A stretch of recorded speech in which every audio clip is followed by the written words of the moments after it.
Hello everybody, welcome back to my channel. आज की video में हम जो है वो देखने जा रहे हैं किस तरीके से हम अपनी एक्सप्रेस की एपीआईज़ को रिएक्ट जेएस के प्रोजेक्ट के साथ कनेक्ट करवा सकते हैं। लास्ट वीडियो में हमने जो है वो देखा था एक्सप्रेस और मोंगोडीबी के दरमियान हमने जो है वो अपनी कुछ CRUD की एपीआईज़ को क्रिएट किया था गेट, पोस्ट, पुट और डिलीट के मेथड को यूज़ करते हुए।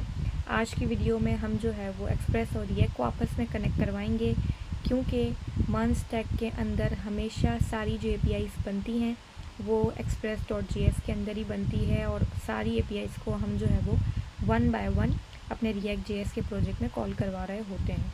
ठीक है, सो वीडियो स्टार्ट करने से पहले अगर अभी तक आपने वीडियो को लाइक नहीं किया, शेयर नहीं किया, कमेंट नहीं किया तो अभी करें। चैनल को सब्सक्राइब करें ताकि आने वाली जो वीडियोस हैं वो आप मिस नहीं करें। चलते हैं स्क्रीन की तरफ। यहाँ पे आप देख रहे हैं कि मैंने आपके सामने कुछ कमांड्स लिखी हुई हैं। सबसे पहले तो एक्सप्रेस के प्रोजेक्ट को बनाने की कमांड्स और रिएक्ट के प्रोजेक्ट्स को बनाने की जो कमांड मैंने आपके सामने लिखी हुई है। ये कमांड वाले पार्ट को अगर आप मिस करना चाहो तो आप वीडियो को फास्ट फॉरवर्ड कर सकते हो। ठीक है, लेकिन मैं वीडियो बना रही हूँ फॉर बिगनर फ्रेंडली, ताकि उनको क्लियर समझ में आए कि प्रोजेक्ट कैसे बनता है, कैसे स्टार्टिंग होती है। ठीक है, तो हम क्या करेंगे, सबसे पहले तो मैं डी ड्राइव में पहले हम एक्सप्रेस के प्रोजेक्ट को क्रिएट करके देखते हैं। ठीक है, तो मैं क्या करूँगी, मैं यहाँ पे आने के बाद एक डी ड्राइव में एक प्रोजेक्ट क्रिएट करती हूँ रिएक्ट एक्सप्रेस एपीआई, या किसी भी नाम से आप एक फ़ोल्डर क्रिएट कर लो।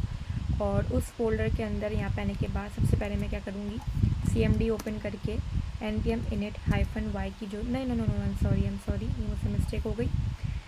इस फोल्डर के अंदर सबसे पहले मैं जो है वो एक और फोल्डर क्रिएट कर लेती हूँ एक्सप्रेस प्रोजेक्ट के नाम का। ठीक है, और एक्सप्रेस प्रोजेक्ट के अंदर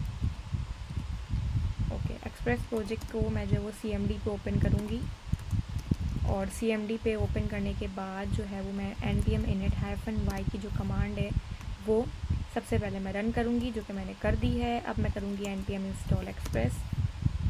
ठीक है, तो ये क्या करेगा, एक्सप्रेस को इंस्टॉल कर देगा। npm इंस्टॉल कोर्स ये नई चीज़ है जो मैंने लास्ट वीडियोस में अभी तक डिस्कस नहीं की है। इसकी हमें ज़रूरत पड़नी है एक्सप्रेस के प्रोजेक्ट में ही। अभी करना चाहें इंस्टॉल अभी कर लें, वरना मैं बाद में करूँगी। ठीक है, उसके अलावा नोटमॉन के जो पैकेज उसको मैंने यहाँ पे आने के बाद इंस्टॉल कर दिया है। npm रन डेव करने से पहले आपको पता है कि पैकेज.json के अंदर हमें कुछ जो है वो चीज़ों को सेट करना पड़ता है। तो मैं VS कोड पे अपने प्रोजेक्ट को जो है वो ओपन कर रही हूँ। ठीक है, पैकेज.json की फ़ाइल में सबसे पहले तो एक न्यू फाइल बना ही लें server.js के नाम की, जो कि मेरे express.js की स्टार्टिंग फ़ाइल होगी। पैकेज.json में आएंगे, यहाँ पे आने के बाद सबसे पहले आप क्या करेंगे, स्टार्ट मोड सेट करेंगे। नोड और आपकी जो फाइल का नाम है वो देंगे आप, server.js मेरी है। डेवलपमेंट मोड यहाँ पे आने के बाद आप सेट करोगे नोटमॉन का जो पैकेज हमने इंस्टॉल किया वो, और server.js की फ़ाइल कंट्रोल एस।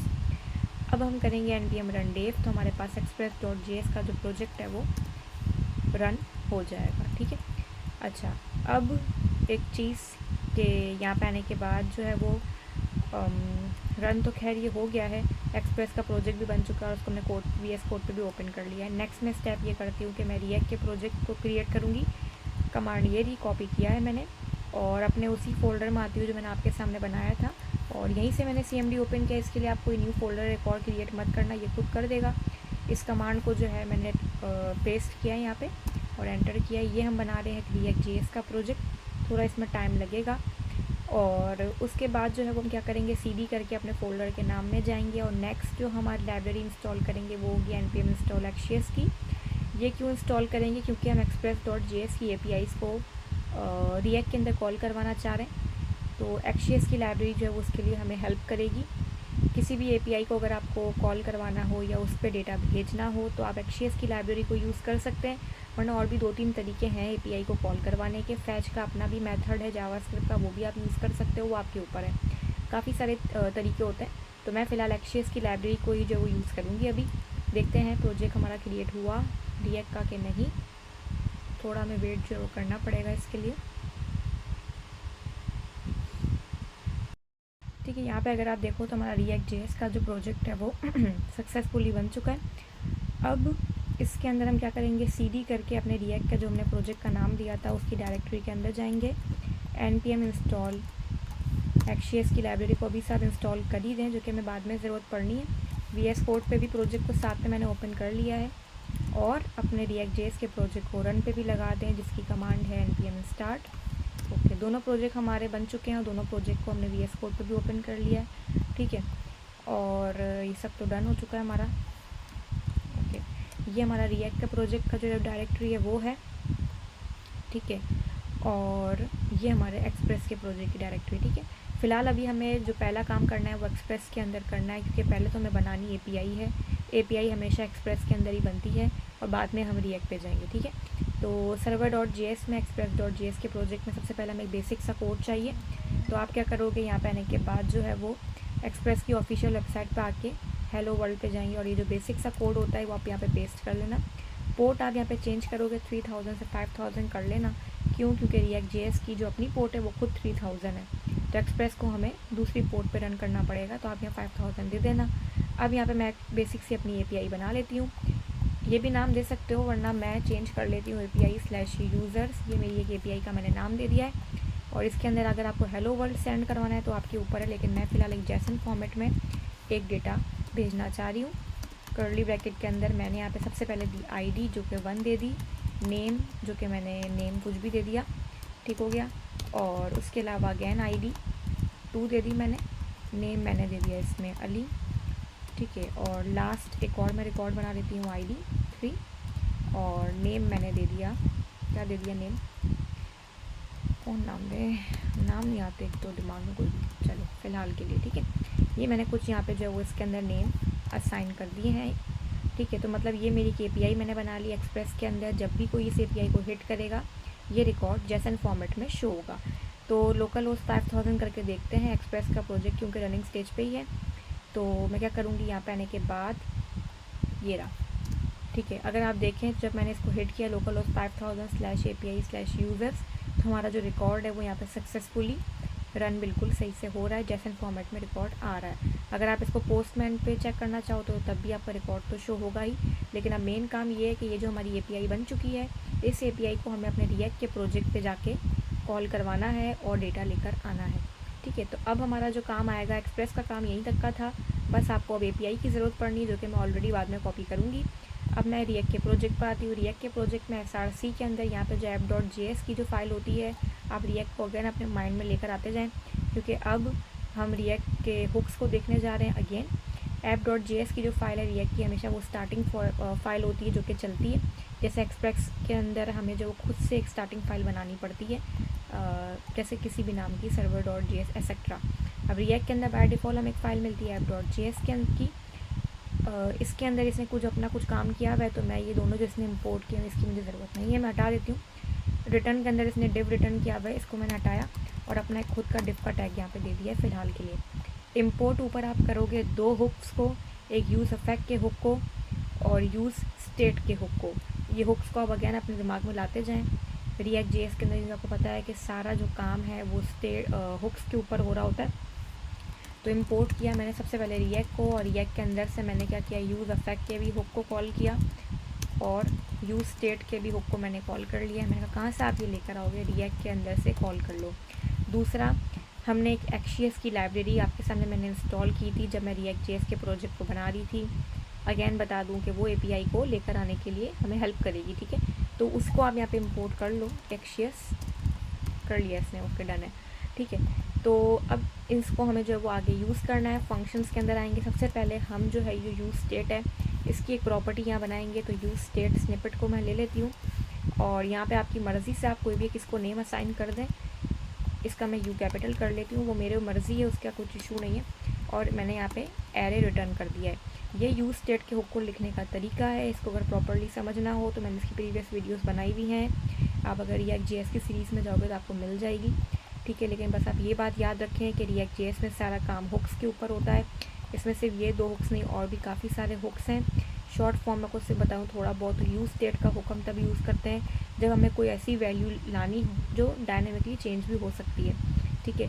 और यूज़ अफेक्ट का हुक हम तब यूज़ करते हैं जब हमें कोई ऐसा काम बाहर का इंपोर्ट करवाना हो, जैसे API हो गई। अब API एक बाहर की चीज़ है, React.js का अपना तो कुछ है नहीं, इस डॉक्यूमेंट में तो कहीं API हमने बनाई नहीं है, एक बाहर की चीज़ है। जब भी कोई बाहर की चीज़ को हमें जो है वो रेंडर करवाना हो React.js के अंदर, तो हम यूज़ अफेक्ट के हुक को यूज़ करते हैं। अब API के अलावा और भी बहुत सारे काम होते हैं जो हम बाहर से इम्पोर्ट करवाते हैं, जैसे लोकल स्टोरेज एक्सेट्रा, और भी काफ़ी सारे। तो जो काम आपको बाहर से इम्पोर्ट करवाना है उसके लिए आप यूज़ अफेक्ट के हुक को यूज़ करेंगे, ठीक है। अब यहाँ पे आने के बाद ऊपर अगेन जो यूज़ अफेक्ट का हुक है उसको मैंने यहाँ पे कॉल कर लिया है। स्टार्ट करेंगे, curly bracket open and close, और यहाँ पे आने के बाद अगर मैं कुछ मिस्टेक नहीं कर रही हूँ तो okay, curly bracket open and close किया है, ठीक है। यहाँ मैंने कह दिया एक्शियस जो ऊपर लाइब्रेरी है डॉट कैट। यहाँ पे आपकी यहाँ पे सबसे पहले अपनी देखिए बता रहा है URL जो आपका API है वो आपको यहाँ पे पेस्ट करनी है। ये मेरी एक्सप्रेस की मैंने API आपके सामने ही बनाई थी, कॉपी किया मैंने इसको और यहाँ मैंने इसको पेस्ट कर दिया। मैंने कहा अगर सक्सेसफुली API आती है, ठीक है, कुछ इशू नहीं आता है, तो मैंने कहा कि आप एक काम ये करना कि हमारा जो डेटा है वो रिज़ल्ट फॉर्मेट में हमें देखना है। सही लिखा है मैंने? हाँ, रिज़ल्ट फॉर्मेट में मैं देखना चाहती हूँ। और ऊपर जो मैंने सेट यूज़र्स का जो हुक बनाया था प्रॉपर्टी, उसमें मैं चाहती हूँ 1 बाय 1 मेरी सारा जो भी डेटा आ रहा है उसको रखते जाना। अब डेटा का क्या मतलब है, ये जो बेसिकली आप सामने देख रहे हो ये डेटा है, ठीक है। तो ये जो भी डेटा है, जितना भी डेटा होगा, भले बहुत ज़्यादा भी हो, वो सब डेटा को रखेगा इसके अंदर, और ये प्रॉपर्टी सेट कर देगी हमारे सब डेटा को इस वेरिएबल में, ठीक है। मतलब ये प्रॉपर एक चेन बन के काम हो रहा है, ठीक है। तो हमारा सारा डेटा इसमें आ जाएगा इस वेरिएबल में। और मैंने कहा अगर मुझसे कुछ प्रॉब्लम हो जाती है और मिस्टेक हो जाती है तो मैंने कहा कैच ब्लॉक चल जाए, और अगर कुछ इशू आता है तो मैंने कहा कि आप हमें कंसोल पे वो एरर दिखा देना अगर कोई भी इशू आए तो, वरना नहीं आएगा तो फिर ये हमारा डेटा हमें सेट यूज़र्स में जाके सेट करेगा और ये वेरिएबल में हमारा डेटा आ जाएगा 1 बाय 1। मतलब क्या आएगा इस वेरिएबल में, क्या क्या आएगा, ID आएगी और नेम आएगी, नेम आएगा वैल्यू। अब मैं डिफ के टैग में आती हूँ, ये जो ऊपर वेरिएबल है इसको मैं डिफ में कॉल करने जा रही हूँ। स्टाइल थोड़ा कर देते हैं, पैडिंग लगा देते हैं, 20 px देती हूँ, ठीक है। और यहाँ पे आने के बाद मैंने क्या किया, इसके अंदर सबसे पहले h2 लगा दें, users from express dot JS API, या जो भी आपको लिखना हो आपकी मर्ज़ी है। UL का मैंने यहाँ पे आने के बाद टैग लगाया है, और UL के टैग के अंदर हम लूप लगाएंगे। लूप किसके ऊपर लगेगा, लूप लगेगा LI के टैग के ऊपर। लूप कैसे लगेगा, ऊपर जो वेरिएबल है यूज़र्स जो मैंने आपको अभी बताया जिसमें सारा डेटा आएगा, उसके ऊपर मुझे लूप लगाना है। तो React.js में लूप कैसे लगता है, फॉर ईच वाइल वगैरह नहीं होता, मैप के थ्रू इसमें लूप लगता है। यहाँ मैंने अपनी मर्ज़ी से एक जो है वो इसमें अलाइस नेम इसको असाइन कर दिया है, और अलाइस नेम के अंदर मैंने यहाँ पे आने के बाद अपना LI जो है वो स्टार्ट किया है, ठीक है। U क्या है, U एक अलाइस नेम है, मेरी मर्ज़ी से मैंने नाम दिया। इसका मतलब है यूज़र सारी वैल्यू एक एक करके इस U में सेट करेगा। इसको मैंने कॉपी किया, मैंने कहा मुझे आप क्या दिखा देना, U में से डॉट नेम। ये नेम क्या है, ये नेम बेसिकली ये वो की है, ठीक है, जो हमने API बनाते हुए दी थी। लेकिन React.js का रूल है, जैसे अगर आपको पहले याद हो तो React.js का रूल है कि जब भी आप मैप का लूप लगाते हो तो आपको कुछ ऐसा भी यहाँ पे की के अंदर वो कॉलम भी डिफ़ाइन करना पड़ता है जो यूनिक हो। क्या नेम यूनिक हो सकता है, अभी तो यूनिक नज़र आ रहा है क्योंकि सबके अलग अलग है, लेकिन हो सकता है कि नेम किसी का सेम भी हो सकता है। तो इसलिए नेम का कॉलम तो यूनिक कभी भी नहीं होगा। हाँ, ID का कॉलम यूनिक हो सकता है, तो इसलिए मैंने कहा U.id। U क्या है, अगेन वही अलाइस नेम, ठीक है। तो React.js में हमने सक्सेसफुली API अपनी कॉल कर ली है एक्शियस लाइब्रेरी को यूज़ करते हुए। देखना ये क्या डेटा आता है या नहीं आता। इसको मैंने रिफ़्रेश किया है, डेटा नहीं आ रहा। मैंने कहा अगर कोई इशू हो तो कंसोल पर दिखा देना। कंसोल पे इसने मुझे कहा इसको ओरिजिन का इशू आ रहा है। अब ये कब आता है, ये तब आता है जब दोनों रिएक्ट का प्रोजेक्ट और एक्सप्रेस का प्रोजेक्ट, दोनों प्रोजेक्ट जब एक साथ रन होते हैं तब ये इशू आता है कि ब्राउज़र समझ नहीं पाता कि दोनों पोर्ट में से कौन सी पोर्ट सक्सेसफुली चलानी है, तो हमारे किसी ना किसी पोर्ट को वो ब्लॉक कर देता है, ठीक है। तो अब दोनों पोर्ट जो प्रोजेक्ट उसको रनिंग स्टेज पर लगाना भी ज़रूरी है, ठीक है। मैं ऐसा भी नहीं कर सकती कि मुझे अगर React.js के प्रोजेक्ट पे टेस्टिंग करनी है API की तो मैं express.js के प्रोजेक्ट को बंद कर दूँ। अगर मैं ऐसा करूँगी तो मेरा ज़ाहिर लोकल ऑफ 5000 चलेगा ही नहीं, तो मेरी API वर्क कैसे करेगी। दोनों प्रोजेक्ट को साथ भी रन करना है, तो इसका हल क्या है, इसका हल यही है कि मैंने आपको जो पहले बताया था npm install कोर्स की जो लाइब्रेरी है कोर्स की, या आपने जो है वो express.js के अंदर क्या बोलते हैं इंस्टॉल करनी है। तो express.js में आप यहाँ पे आने के बाद आएंगे और इसको आप इंस्टॉल कर लेंगे। और ये जो कोर्स की जो लाइब्रेरी है आपने बस 2 लाइन का छोटा सा कोड करना है, किसी भी नाम का वेरिएबल बनाएं, रिक्वायर, और जो मैंने लाइब्रेरी इंपोर्ट की थी वो आप यहाँ पे आने के बाद दे देना। ऐप डॉट यूज़ कोर, जो ऊपर मैंने वेरिएबल बनाया अगेन, ठीक है। आप नेम थोड़ा अच्छे से लिख लेती हूँ मैं। Okay okay done. तो अब जो ये इशू आ रहा था ओरिजिन का, अब नहीं आएगा। और इसको मैं रीलोड करके देखती हूँ। हमारा डेटा कॉल हो चुका है, एरर भी हमारा जा चुका है, ठीक है। तो आपने देखा कि हमने किस तरीके से एक्सप्रेस की एपीआई को कॉल करवा दिया है। मंस्टैक डेवलपर को का जो काम ही बेसिकली वो यही है कि वो अपनी सारी एपीआई एक एक करके express.js के अंदर बनाता है। जैसे मैंने अभी एक ही बनाई, वैसे आप बहुत सारी बना सकते हो और उन सबको आप एक एक करके React.js जो कि हमारा फ्रंट एंड फ्रेमवर्क है उसमें आप एक एक करके कॉल करवा सकते हो, ठीक है। सो मैंने अपनी तरीके से पूरी कोशिश की है कि आपको जो है वो क्लियरली समझ में आए कि भाई एपीआई हम किस तरीके से कॉल करवाते हैं, क्योंकि अगर आपने एक बार ये प्रॉपर्ली समझ लिया तो आपको आगे जो है वो इशू नहीं आएगा, ठीक है। अब तक हमने जो है वो इसको मोंगोडीबी के साथ भी कनेक्ट करवा के देख लिया है, एक्सप्रेस और रिएक्ट को आपस में भी हमने कनेक्ट करवा के देख लिया है, क्योंकि मेन चीज़ है ही एपीआई कनेक्ट करवाना, जो कि आज की वीडियो में हमने कवर कर लिया है, ठीक है। तो अब आने वाली वीडियोस में हम जो है वो प्रोजेक्ट बेस पे जाएंगे कि हम जो है वो प्रोजेक्ट बेस के जो टॉपिक्स होते हैं उसको हम कवर करेंगे 1 बाय 1, ठीक है। सो आई होप कि आपको जो है वो वीडियो पसंद आई होगी। पसंद आई हो तो वीडियो को लाइक करें, शेयर करें, कमेंट करें, चैनल को सब्सक्राइब करें, ठीक है भाई। मिलते हैं नेक्स्ट वीडियो में। Thank you so much.